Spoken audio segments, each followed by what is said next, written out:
જય માતાજીની. હાલો, આજે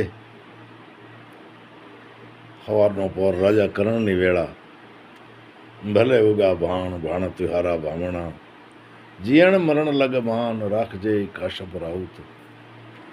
ભગવાન શ્રીનારાયણ ખોટું ન બોલાવે.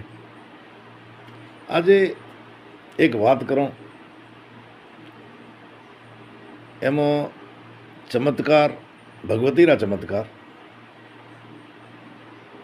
કોઈ સેવક ને ભગવતી પ્રત્યેનો ભરોસો, એટલે આ બધું આ વાતમાં આવી જાય. એવી એક વાત, બહુ જૂની વાત, પણ વાત મારે ઘરની છે એટલે માફ કરજો. કારણ કે બીજા વખાણે એ સારું કહેવાય, ઘરના જ વખાણ કરે તો યોગ્ય નથી. પણ આપનામાંથી ઘણા બધાને ખબર છે ને અમુકને ખબર નહીં હોય કે ભગવતીને જે ભરોસે હોય છે ને એને માં કેવા કેવા ચમત્કારો કરી બતાવે છે. એની થોડીક વાત કરું. વાત મારે ઘરની જ છે. મારા હગા કાકા અખંડ બ્રહ્મચારી, માં ચામુંડાના અને ચાળકનેચીના અનન્ય સેવક, જેને માનો જ ભરોસો અને ભરોસે જીવનારા હિંગળાજીયા મારા સગા કાકા શ્રી ભૂપતદાનજી ભગત વિશે વાત કરું થોડીક. એમને તો માની કૃપાથી ઘણા બધા ચમત્કાર બતાવ્યા, અમે અમારી નજરે જોયા. એમાં પાછો મંત્ર નહીં, તંત્ર નહીં, એક જ ભગવતીનો ભરોસો. અને ભગવતીએ ઘણા બધા કામ કર્યા. કંઈક દુઃખીઓને દુઃખ દૂર થયા, કંઈક વાંઝ્યાઓને માની કૃપાથી પુત્રાફળ થયા. અમે અમારી નજરે જોયા અને બીજાએ ઘણા જોયા છે.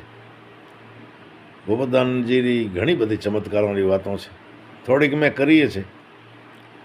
આજે એક વળી પાછી કરો, આપણે આનંદ આવશે.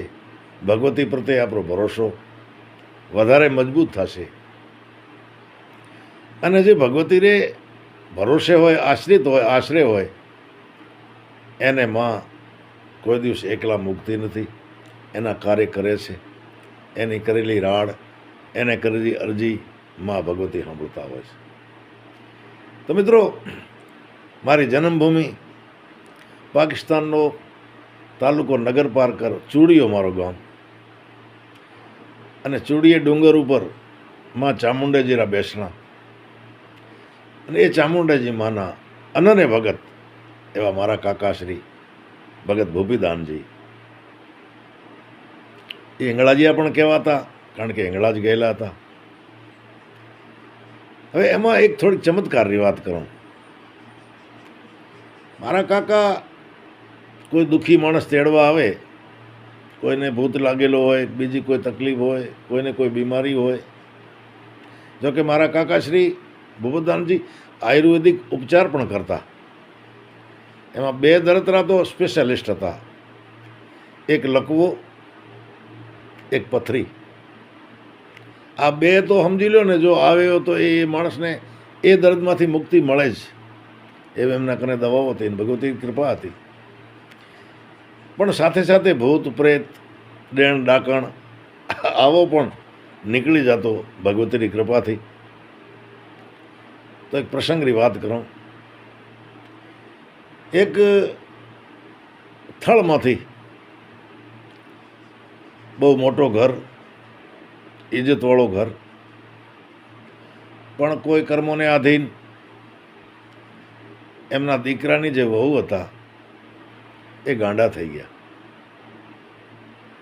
ગાંડા તો થયા, પણ વસ્ત્રનો ભાન નહીં. વસ્ત્ર ઉતારીને દૂર ફેંકી દે, ફાડી નાખે. એ ઓરડો કો કે ઝૂંપડો કો કમાડવાળો એની અંદર પૂરેલા, કારણ કે વસ્ત્ર પહેરે નહીં. શું કરવું? દુઃખના તો માથે ડુંગર ઉપડ્યા ભાઈ, કરવો શું? ઘણા બધાએ પીર ફકીર ભોપા ભરડા ઘણા આવ્યા. ઠીક નથી કોઈનાથી. હવે એમને કંઈક વાત કરી કે થર પારકરમાં ચૂડીએ ગામમાં એક ભગત ભૂપતદાનજી છે, જે ચામુંડાજી મારા સેવક છે, આશ્રિત છે. એમને તેડી આવો, કદાચ મા ચામુંડાજીની કૃપા થાય. એટલે એ 2 ઊંઠ લઈ અને કાકાશ્રીને તેડવા આવ્યા. મિત્રો, એ વખતે હું નનકો, મારી 8-9 વર્ષની ઉંમર હશે. પણ મને એટલો યાદ ખરો કે મહેમાનો આવ્યા હતા, 2 ઊંઠ બેઠા હતા, 3-4 આદમી આવ્યા હતા તેડવા. પણ ભગત ભૂપતદાનજીનો એક નિયમ હતો, એ માની આજ્ઞા થાય તો જ જતા, અને જો મારી આજ્ઞા થઈ જાય તો એનો દુઃખ દર્દ તો દૂર થાય જ, એવી ભૂપતદાનજીને ભરોસો હતો, ગેરંટી હતી. 2-3 દિવસ મહેમાન રોકાણા, પણ માનો હુકમ થાય નહીં. હવે હુકમની ખબર કેવી રીતે પાડતા એ તો ભગત જાણે, ભૂપતદાનજી જાણે. પણ મને એમ લાગે છે કે માળાથી અથવા તો કોઈ શુકન અથવા તો માં કોઈ સંકેત આપતા હશે. અમને કોઈ દી વાત નહોતા કરતા, અને અમે કહેતાય ખરા કે કાકા અમને કાંઈક શીખડાવો. કાકા કહેતા કે તમે પાત્ર નથી, એના માટે પાત્રતા જરૂરી છે, એની પાત્ર હું દેખતો નથી કોઈનામાં. એટલે અમને કોઈને આપ્યું નહીં કાંઈ.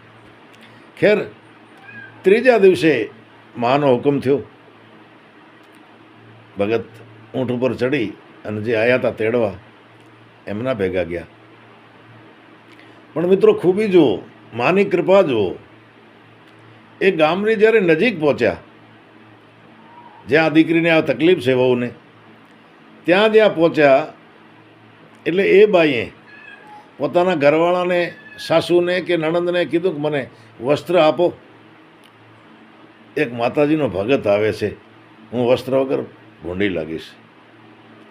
મિત્રો, વસ્ત્ર પહેર્યા અને માની કૃપાથી 2-4 દિવસ ભગત બાપુ ત્યાં રોકાણા. એમનો દુઃખ દૂર થયો મા ચામુંડાજીની કૃપાથી. મિત્રો, નહીં મંત્ર, નહીં તંત્ર, નહીં ઝાડા, નહીં ઝપટા, નહીં હાંકણો તપાડવી, નહીં કાંઈ નહીં ભાઈ. ખાલી માને આદર્શ અરદાસ કરે, માને વિનંતી કરે, અને માં હુકમ આપે, એ સંકેત આપે કે જા, તારું કામ સફળ થશે, ફતેહ થશે.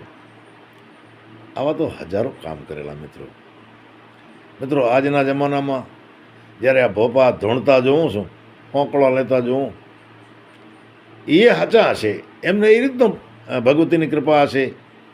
કોઈ મામાદેવની કૃપા હોય, કોઈ બીજા દેવની કૃપા હોય, અલગ વાત છે. પણ આ તો એક અલગ જ પ્રકારનો એક કૃપાનો અનુભવ, કે ધૂણવું નહીં, ગાવવું નહીં, હોંકણું લેવી નહીં, અને શું ભગવતીની સંકેત આપતા હશે. એટલે કંઈક દુખિયાઓના દુઃખ દૂર થયા. એમાં 2-4 તો મેં મારી નજરે જોયા. એમાંનો એક આ પ્રસંગ. અને ફરીને પાછા એ જ ઊંઠવાળા જ્યારે મૂકવા આવ્યા 15 દિવસ પછી, ત્યારે ગામના બધા માણસો મળવા ગયા અને પૂછ્યું. એટલે એમણે કહ્યું કે દુઃખ ભગવતીની કૃપાથી દૂર થઈ ગયું.